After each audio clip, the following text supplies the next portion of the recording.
बिस्मिल्लाहिर्रहमानिर्रहीम, अस्सलाम वालेकुम। उम्मीद है सब खैरियत से होंगे। आज की वीडियो में हमारे जो आज क्या कहते हैं एसओपीज आई कैप ने इशू किए हैं एग्जाम्स के लिए, एएफसी और क्या कहते हैं कैफ इसके सीफैब के एग्जाम्स के लिए।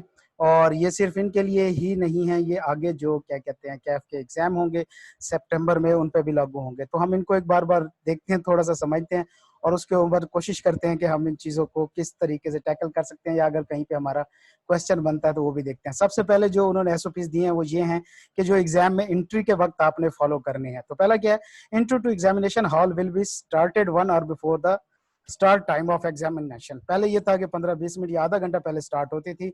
अब ये है कि उन्होंने कहा है कि आप कम से कम 1 घंटा पहले जो होगी वो स्टार्ट कर दिया जाएगा, ताकि जो क्या कहते हैं स्टूडेंट है वहाँ पे रश ना पड़े। और उन्होंने ये भी कहा है कि आप जल्दी आ जाएं।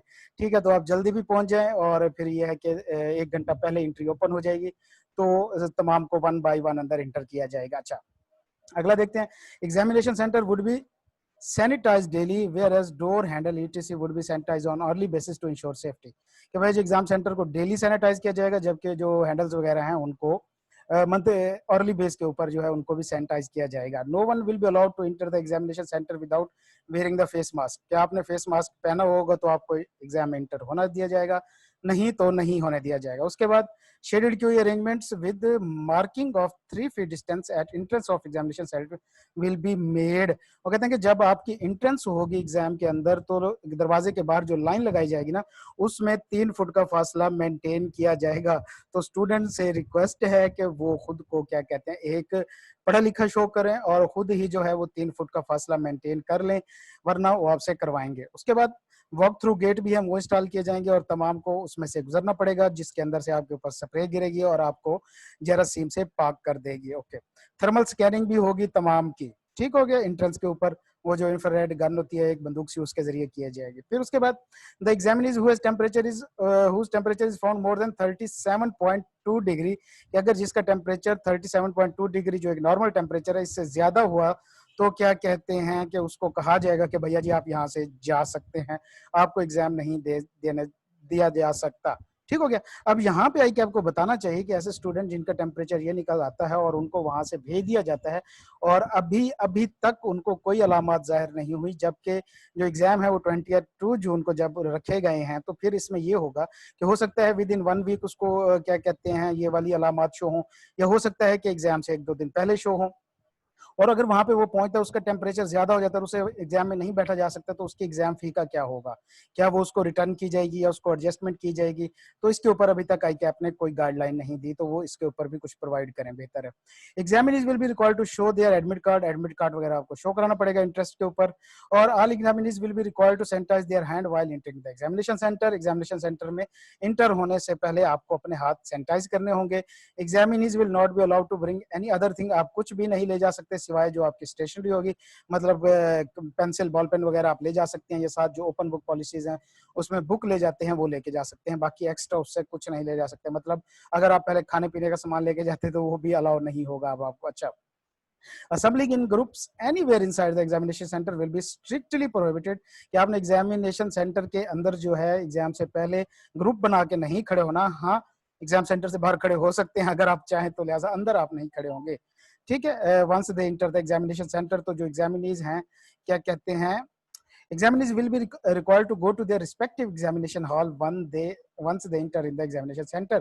कि अगर आप एग्जामिनेशन सेंटर में इंटर हो गए तो आपको डायरेक्ट अपने हॉल में जाना होगा, आप वहां पे क्या कहते हैं बाहर खड़े होकर ग्रुप नहीं बना सकते। ड्यूरिंग एग्जामिनेशन कौन कौन से एसओपीज हैं, वो कहता है कि भैया जी हर चेयर के दरमियान 6 फुट का फासला मेंटेन किया जाएगा। ठीक हो गया। कि physical there will be a 6 feet distance between adjacent successive seat of examinees। ठीक है, examinees are advised to maintain a 6 feet physical distance from fellow examinees and staff at all time। कि आपको चाहिए कि आप 6 फुट का फासला रख के बैठे, मतलब आप किसी से पानी मांगेंगे तो वो 6 फुट दूर आपसे रखेगा और आप तब उठा के पिएंगे। ठीक हो गया। और उसके बाद यह है कि आप जिस गिलास में पानी पिएंगे तो हर गिलास को उसके बाद पता नहीं सैनिटाइज किया जाएगा कि नहीं किया जाएगा, ये भी नहीं पता। या अगर आपको मतलब वो पानी प्रोवाइड करेंगे तो फिर आपको क्या कहते हैं डिस्पोजेबल वाटर बॉटल प्रोवाइड करनी चाहिए उनको। इसके ऊपर भी आई कैप को जरा सोचना चाहिए। और आपको जो जो क्या कहते हैं 6 फीट का फासला है, तो आप कुछ इस तरह की चीज बनवा लें अपने इर्द गिर्द के। आप 6 फुट का फासला, आप जाहिर बात है आप इंची टेप वगैरह साथ लेकर नहीं जा सकते, फुटा नहीं लेके जा सकते, तो आपको कुछ ना कुछ चाहिए होगा कि फासला 6 फीट से कम ना हो। ठीक हो गया। खैर ये एक मजाक था, आगे चलते हैं। Standing alongside it seat of any other examiner before start of paper, के जो हम पहले क्या कहते हैं कुर्सियों के आजू बाजू खड़े होकर गप्पे लगाया करते थे किसी दूसरे के सीट पे पहुंच के, तो अब वो नहीं करेंगे और आपको अपनी कुर्सी के ऊपर बैठना होगा before the start of paper. After the completion paper is strictly, उसके बाद भी नहीं जा सकते। Sanitiser would be available and student may use them whenever required. Sanitiser मौजूद होगा, आप किसी भी वक्त उसको यूज कर सकते हैं, लेकिन आप उसको बैग में डाल के मत जाइएगा, अपने साथ मत लेके जाइएगा, बाकियों का भी भला सोचिएगा। उसके बाद all examinees must wash their hand with soap if they go to washroom. अगर आप वॉशरूम में जाते हैं तो आपको अपने हाथ सैनिटाइज करने पड़ेंगे हर बार। अब वॉशरूम सैनिटाइज होंगे कि नहीं होंगे ये एक सेपरेट चीज है। The examiner should cover their nose with their elbow if they sneeze, कि अगर आपको छींक आती है तो आप मास्क उतारेंगे और अपनी क्या कहते हैं छींक को अपनी कोहनियों के दरमियान में दबा के देंगे। तो अगर मास्क पहना हुआ है फिर भी आपको कोशिश करें कि जो अपनी एल्बो है उसके दरमियान आप छींकें। ओके। उसके बाद फेस मास्क अगर खराब हो गया है तो आप उसको प्रॉपरली डस्टबिन में डालेंगे, मतलब ये है कि आप उसके लिए WHO की टीम को बुलाएंगे और वो आके उसको प्रॉपरली तरीके से डिस्ट्रॉय करेगी। मतलब आप अपनी सीट से उठेंगे, मास्क लेके जाएंगे, एक डस्टबिन जहाँ पे पड़ी होगी, जाहिर बात है बाहर होगी, तो वहां पे जाके डाल के फिर नया लगा के फिर उसके बाद क्या कहते हैं, अगर आपको एक पेपर के दौरान 2 बार मास्क और 1 बार वॉशरूम जाना पड़ता है तो भैया जी आपका आधा घंटा इसी काम में लग जाएगा। ठीक हो गया। तो आज नहीं तो आपको अभी से प्रैक्टिस शुरू कर देनी चाहिए। एनी एग्जामिनी फाउंड स्नीजिंग और coughing frequently would be asked to leave the exam, कि भैया जी अगर किसी को ज्यादा खांसी सर्दी की वजह से भी आई हो, एसी के नीचे बैठने से परहेज कीजिएगा, वरना एसी बंद करवा देना। अगर आपको खांसी आई तो आपको लात मार के बाहर निकाल दिया जाएगा। आफ्टर एग्जामिनेशन आपने कौन कौन से एसओपीज फॉलो करने हैं, वो कहता है no one will be allowed to leave the examination hall during last 15 minute. आखिरी 15 मिनट के अंदर तो किसी को इजाजत नहीं होगी कि वो बाहर जाए। आपने अगर 15 मिनट से पहले जाना है, आपका पेपर आपके हाथ में आपने इतना अच्छा कर लिया है कि अब आप आधा घंटा पहले फ्री हो गए तो आप जा सकते हैं, लेकिन 15 मिनट पहले फ्री हुए तो आप बाहर नहीं जाएंगे। उसके बाद वो कहता है कि जब आपका पेपर खत्म हुआ तो आप अपनी सीटों के ऊपर बैठे रहेंगे, हम आपको मुहज्जब शहरी मानते हैं तो लिहाजा आप आराम से बैठे रहेंगे। और यह है कि तमाम पेपर कलेक्ट होने के बाद आपको क्या कहते हैं 1 बाय 1 सीट छोड़ने की इजाजत होगी। किसी किस्म का मोबाइल फोन या डिस्कशन वगैरह कहीं पे भी वेटिंग रूम में या कहीं पर भी आपको क्या कहते हैं करने की इजाजत नहीं होगी।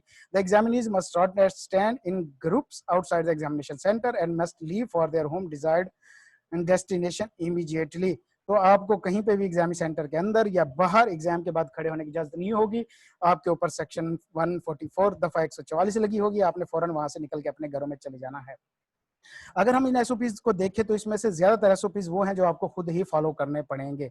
मतलब अगर आप पेपर देने जा रहे हैं तो आप अपना भी ख्याल रखिएगा और अपने साथ वालों का भी ख्याल रखिएगा, मतलब खुद ही फॉलो करिएगा। इनमें से काफी सारे एसओपीज हैं जिनको जबरदस्ती क्या कहते हैं वो इम्प्लीमेंट नहीं करा सकेंगे, ना तो उनके पास पुलिस है, ना कुछ ऐसी चीजें हैं जो वो आपसे इम्प्लीमेंट कराते फिरेंगे, लिहाजा अपनी हिफाजत खुद करें। एक चीज। दूसरा नंबर ये है कि अभी से क्या कहते हैं जो स्टूडेंट जिन्होंने क्या कहते हैं दूसरे सिटीज वगैरह में सेंटर्स हैं और वहां पे नहीं रह रहे तो अपने हॉस्टल्स वगैरह की अरेंजमेंट अभी से कर रहे हैं। आई कैप अड़ चुका है और वो होप्स होके पेपर लेगा, डिले नहीं करेगा। इन केस के अगर कोई गवर्नमेंट का नोटिफिकेशन वगैरह नहीं आता तो ठीक हो गया, तो कुछ लोगों की जिद की वजह से आप सबको रगड़ा लगने वाला है। तो आप क्या कहते हैं कि अपनी अपनी क्या कहते हैं हिफाजत कर लें, अपने अपनी क्या कहते हैं जहाँ पे एग्जाम देना है वहां पे अपनी अपनी अरेंजमेंट कर लें, ट्रांसपोर्टेशन वगैरह जो है आप उसकी भी अरेंजमेंट कर लें।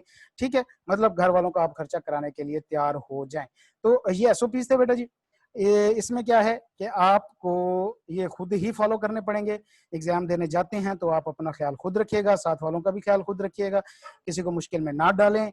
तो अगर आपकी तबीयत खराब है और आप सही फील नहीं कर रहे तो बेहतर यही है कि आप एग्जाम को पोस्टपोन कर दें। आपकी सेहत और आपके साथ वाले दोस्तों की सेहत सबसे ज्यादा इंपॉर्टेंट है। ठीक हो गया।